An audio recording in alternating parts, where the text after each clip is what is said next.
Good morning. Mr. Speaker, members of the 22nd Navajo Nation Council, chapter official, relatives, and friends. It's always my privilege to appear before this distinguished body. It is my honor to introduce my wife of 47 years, the First Lady, Miss Martha Shelly. She's my foundation and the strength of my family, to which I'm very grateful. Vice President Rex Lee Jim is representing us in consultation on health education in Washington, D.C. The Vice President and I want to say thank you to everyone here today, especially our Navajo citizens sitting in the gallery. I want to acknowledge visiting federal, state, county, and other tribal leaders here with us today. Most importantly, I want to thank our co-talkers, veterans, and those who continue to serve in the armed forces. I attended the Mescalero Apache Tribal inauguration earlier this month. 5th and 6th graders there were read and they expressed their hope for the future. They wrote about their parents' alcohol abuse, that abuse leads to child abuse and hunger.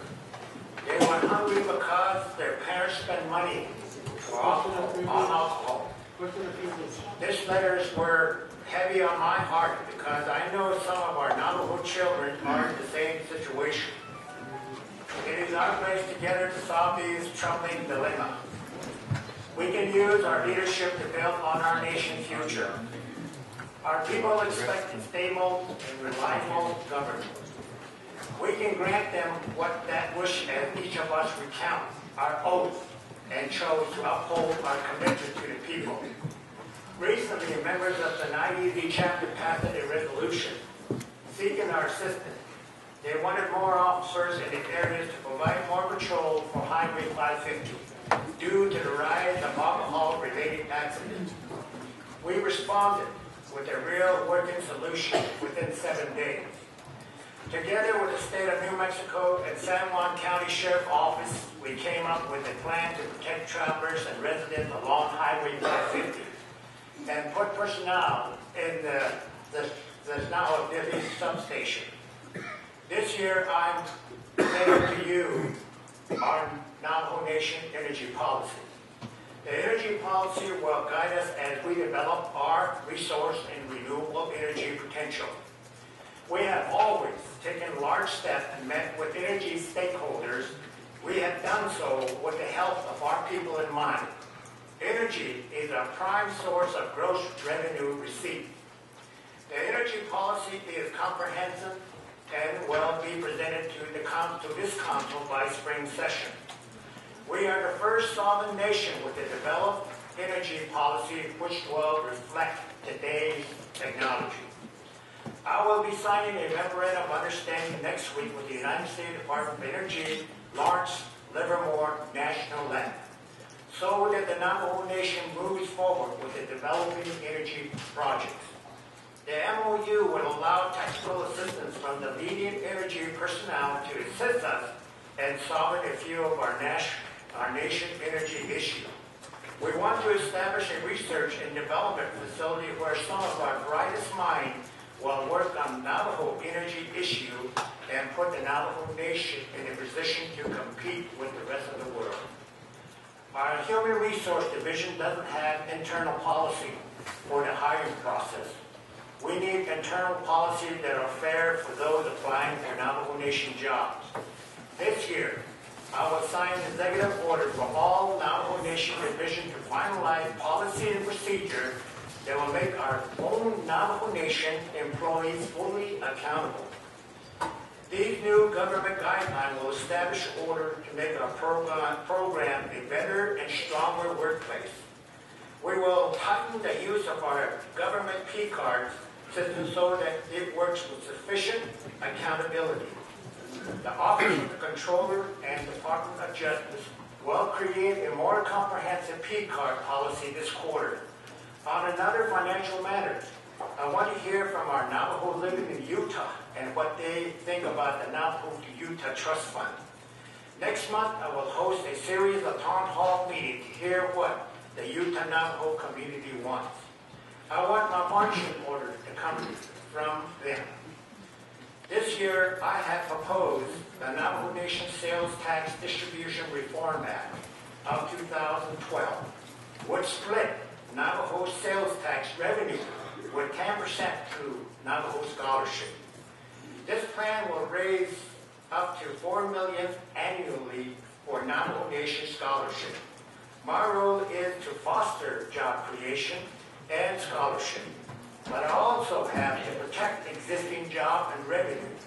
Currently, the United States EPA is proposing that a Navajo generating station install costly emission reduction technology.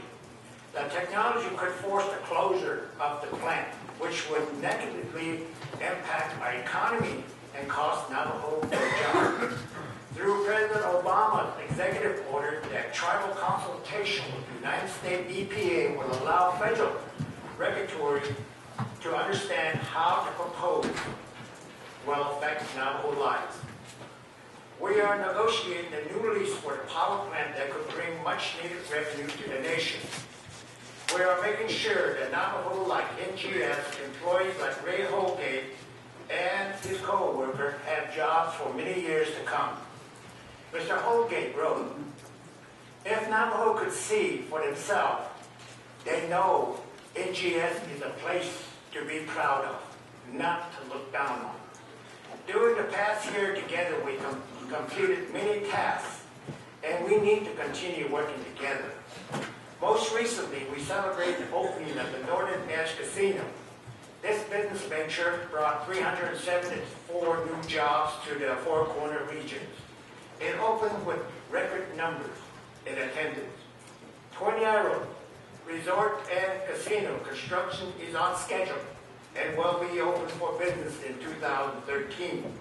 Through negotiation of various programs and projects such as Navajo Head Start and NEP, we saved $125 million.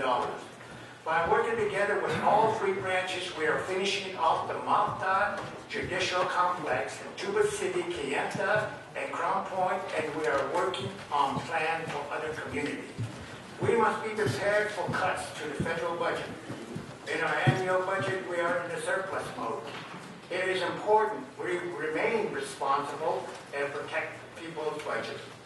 This year, we are asking our division to create a budget that requires a 5% reduction because the federal budget may shrink by as much as 15%. That brings me to my final point. A year ago, I sat in this chamber and spoke of unity and work together. It's important that we keep our commitment to the work ahead and where we all want to be. A strong, confident nation. Hear me, Shenantai, a strong, confident nation. We are creating jobs, making education better, and becoming a healthier people. I propose a legislation executive branch summit to discuss growth. We will do that. And how we can make government more responsive in meeting the needs of our people. We will hold that summit. It is now 1 year into the conference and my presidency. This is a new year with a new opportunity. As leaders, Shenantai, let's honor and respect each other. We can debate issues and disagree. We have always faced opposition, but we must work for the betterment of the people in the nation. Let's get it done.